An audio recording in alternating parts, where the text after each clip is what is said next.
when trying to launch something large, and you need to prepare for it to be large, meaning you have to give up front a lot of the information that people are looking for before they're asking for it. And we had a hard time because our website crashed, but giving people the true origin story of so if we're not a pawn of the CIA trying to militarize the continent of Africa, what are we? What actually are we? Who are we? Why are we doing this? What is the real story behind the whole thing is critically important to launch with.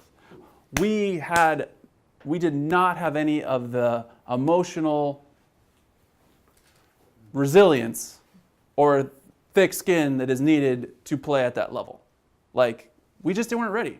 You know, we didn't have experience being knocked around by influential people, which you have to have. You have to have that toughness that says, yeah, thank you, I respectfully disagree with your opinion. Next, right, that goes along with doing something large. We didn't really have that. We were absorbing everything that came our way. And then third, we only looked at the negative. You know, we only, people would come from the outside and they'd say, boy, the Coney campaign was amazing. And we were like, we only saw the negative side of things. And so just remembering when you're on the inside, the one critic is louder than the 20 supporters. You know, you feel that in your own life. You get that one person that insults you, tells you look funny, and then like forever you're like, man, my nose is big. You know, and you're like, no, that's just one person's opinion. So it was, does anyone have any questions here? Or want to frame this? I was going to talk. Well, how did you respond? Yeah. That slide is, I was going to talk about the positive side. I mean, we responded in every way possible. It was like, you do all the truth-telling campaigns that you could. You know, we put out a Coney 2012 Part 2 that was like answering a lot of the questions. We did a lot of, I answered a lot of like the Ask Me Anything questions. But as I'm going to talk about, there was really only one thing that got us out of that ferocious debate, which was when we started showing results. When we started showing that campaign that you could disagree with, you could think was controversial, it's actually helping a lot of people's lives. And we'll talk about that in a second. Why do I think the film was successful? This is just a couple thoughts. You know, this could be like 50 pages. And it's also the reason why I showed you the 7 years history. You know, when people say, how does my organization create the next Coney 2012? I'm like, well, start 7 years ago, right? And do about 4,000 physical screenings at high schools. And then we'll talk.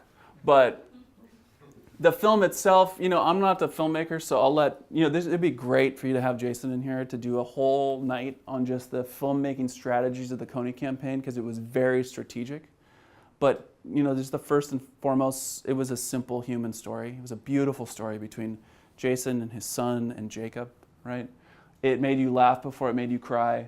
It was urgent. It talked about right now, and it was prophetic in the sense that it told you what was going to happen. You are going to put up posters after you're done watching this video. You are going to get involved. You are going to sign this pledge, and the whole world is going to know, and the president's going to commit. It told you what was going to happen. It had clear intention, and then it called you to a life of purpose. We never once asked a supporter to do something that we hadn't already done for real. Not like just faking it, but for reals doing it. It's amazing to me how many organizations sloppily throw together their action steps. And I'm like, has anyone done these action steps? Has one person in the organization done this? And they're like, no, we just put it up there, right? And a lot of us would do them before we would launch it. And it shows both you learn a lot, like we would say physicalize it before you activate it. Okay, so a few more of these like principles that this was my attempt to give you social activists some language to put around my thoughts. This first one, you as the social activist have to sell the vision.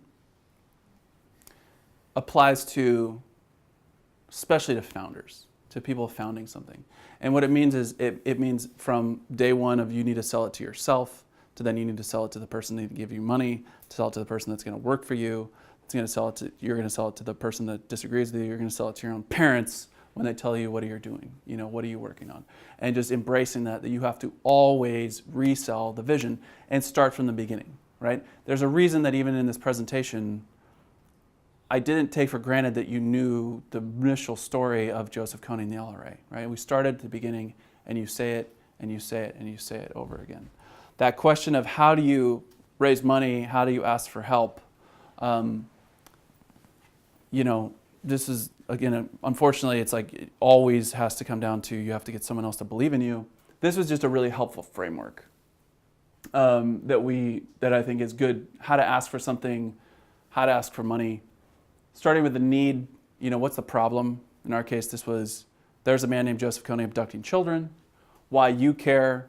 I care because I left a job at JP Morgan because I'd never heard of this before. Then I went out there and I met people, and I never believed that an issue like this could fly under the radar of the international community for so long. Third, the plan. So our plan is we're going to make a movie about it, we're going to distribute it in schools, and then we're going to take that energy, we're going to raise money and help support those kids. How you can help, so I need you to help me pay for my movie. Can I have $50,000? Right? Now, the last and the hardest step in here is for people that are new to asking for things, the hardest part is that final bullet point, which is then to shut up. Can I have $50,000 for this? Right? They have to talk next. It's amazing. Watch yourself do this now. And anytime you ask for anything, you then sabotage your own ask. So you're like, can I have $50,000? But I know that's a lot of money. So if there's other ways you can get involved. You give them the out. When this is Tom Shadyack's language to me, one of my biggest mentors, just give them the opportunity to say yes before you tell them that they don't have to. Give them the chance to say yes. I love that advice. Don't sound like a robot. It scares people. The jargon of cause-based, what do you call them? Causes? Causes have jargon that sound like gibberish to people outside the cause, right?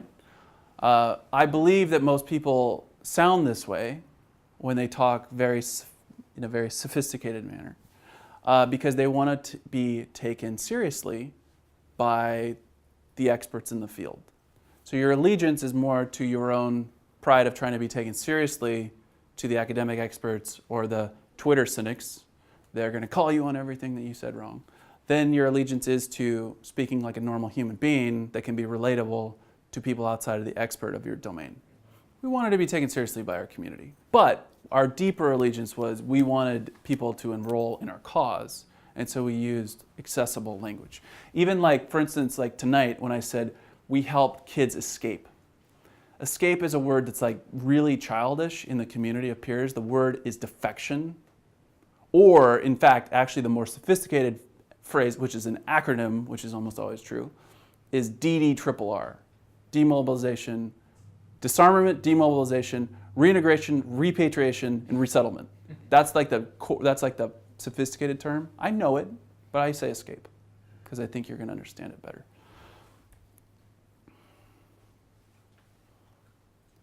Being totally realistic is not very exciting. Here's an example. So I'm doing, in my day job after leaving Invisible Children a year ago, I'm doing consulting with a number of cause-based organizations and a few foundations. This is my primary client, so I'm allowed to use them as the example. This was their founding mission statement, vision statement, whatever you want to call it. This is what they started with 10 years ago. Humanity United exists to build a world where genocide and crimes against humanity are no longer possible. It's bold, it's strong, it's unrealistic, and to me it's inspiring. This is what attracted us to Humanity United. It's not even to build a world where genocide and crimes against humanity aren't happening. Are no longer possible, right? That is very unrealistic. And then they did what every group does, which is then over the years, they get more people on board and smarter people. This is their mission statement 10 years later. Established in 2005, Humanity United is a U.S.-based foundation dedicated to building peace and advancing human freedom. At home, we work in the corners of the globe where these ideals are challenged most. We lead, support, collaborate with a broad network of efforts, blah, blah, blah, for our vision of a world free of conflict and injustice. It's the same thing. This one's more true, but you see my point. Which one do you want to work with? So the point is, and I'm speaking here more to the Ben Keeseys of the world. You know, I was a math major. I'm a literalist. The first time I heard Jason talk about being inspired by the journey as the destination, I said, well, that's a contradiction. Like, the journey is the destination, like, wrong. You know, I didn't get it. I was like, the destination, by definition, is the destination. Yeah, I'm not one that, like, appreciated that. I've come to really appreciate it. You know, I've come to really appreciate that there's a role for superlatives, there's a role for exaggeration, there's a role for extreme language. And then there's a role for this long stuff too. There's nothing more motivating than progress.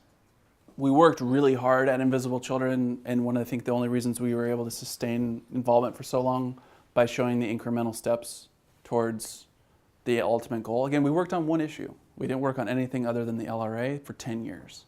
And very, very few organizations or movements last that long around one thing. And I think the only reason we were able to is because we found other ways to show success, even when Coney was still out there, et cetera, et cetera. That's why we funded things like student scholarships. This was a major use of our funds, where we helped kids formerly like affected by the war go back to school, and then doing things like building, you know, student dormitories for like girls' education. This is a way that we did in between campaigns and in between our big like mobilization effort to say, sure, the war hasn't ended, but for these kids it has. Ultimately, like if there was like a thesis to this, to my talk, a thesis to my like entire reflection of what made Invisible Children successful, if there's one thought, takeaway, it's flowing from this concept of if you believe in it enough, if you believe in your work enough, you will find a way. You will. If you believe in it enough, you will find a way. If you don't, you won't, right? So don't just have a mission, be on a mission, because there's a big difference.